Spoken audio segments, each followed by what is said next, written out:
You know, some stories, they're so fundamental, they just don't stay in the past.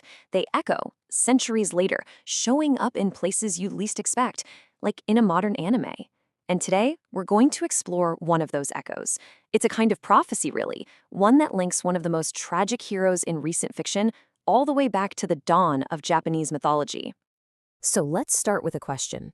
A single, pretty fascinating question. What if the story of Itachi Uchiha, the prodigy who gave up everything, wasn't actually conceived in our time, but was instead written down in its essence over 1,300 years ago? Now, I know it sounds a lot like a fan theory, but the evidence, well, it's pretty startling when you start to look at it. To find the answers, our journey has to begin with the Kojiki. Now, this isn't just some old book. We're talking about the foundational text of Shinto mythology, finished way back in 712 AD. It's a record of the gods, the creation of the Japanese islands. Really, it's the blueprint for the entire Japanese spiritual world. And, as we'll see, hidden within its ancient pages is what looks an awful lot like the origin story for the Uchiha clan's greatest powers, and of course, their deepest tragedies. All right, Section 1. A blueprint that's 1,300 years old. So let's start at the very beginning. The origin of power.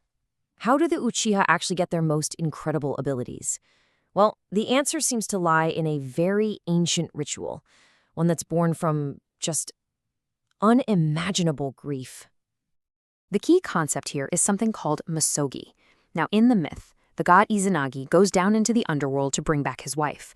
But when he finds her, he sees her decaying corpse, and he flees in absolute horror. To cleanse himself of this impurity of death, he performs a ritual. That's misogi. It's a way to wash away not just the filth, but the trauma. It's really an act of spiritual rebirth, creating something brand new and pure from a moment of total despair. Does that sound at all familiar to you? And this is where the pattern just locks into place. In the myth, Izanagi's trauma and his cleansing ritual, they lead to the birth of the three most powerful gods in the whole Shinto pantheon. Now, think about the Uchiha. What's the trigger for their ultimate power, the Mangekyo Sharingan? It's witnessing the death of someone close to them. It's that same kind of extreme emotional trauma. You see? It is the exact same narrative structure. A profound loss doesn't just bring pain, it actually forges something akin to divine power. Okay, Section 2, the eyes of the gods. So the method for awakening this power, it's a perfect match. But this is where the connection gets, well, it gets a lot more specific, almost unnervingly so. Let's really look at the actual powers that are born from this trauma. So as Izanagi is washing the filth of the underworld from his face, something incredible happens. Divine children are born. From his left eye comes Amaterasu, the goddess of the sun. From his right eye, Tsukuyomi, the god of the moon. And then from his nose, Susanoo, the god of storms. Now, it's really important to remember these three names, and especially where they came from.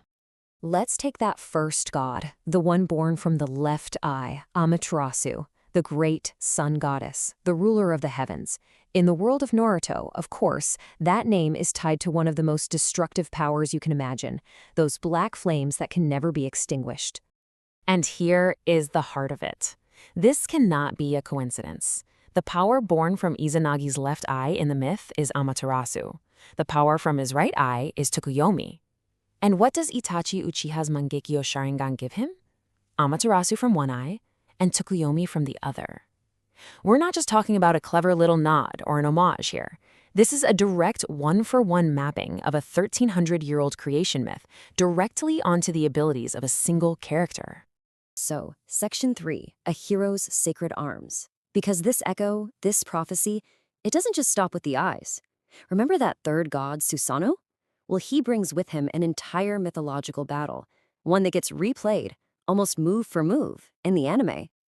So, in the Kojiki, the storm god Susanoo eventually becomes a hero, and his defining moment, his greatest heroic act, is when he slays this monstrous eight-headed serpent, the Yamato no Orochi, which had been terrorizing the land.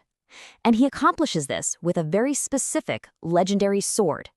And when you put them side by side, the parallels are just undeniable. The hero in the myth, the god Susanoo. In the anime, it's Itachi's armored Susanoo. The monster, the myth, has the eight-headed serpent Yamato no Orochi. in the anime has Orochimaru, who emerges in, you guessed it, an 8-headed serpent form. And the weapon. The divine Totsuka blade is the key in both stories, used to defeat and ultimately seal the monster away. It's a perfect reenactment. Now here's why that is so important.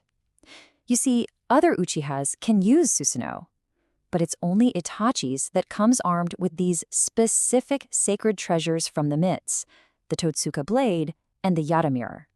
And what that tells us is that he isn't just borrowing the storm god's power, he's embodying the heroic aspect of Susanoo, the version of the god who actually saves the world from chaos.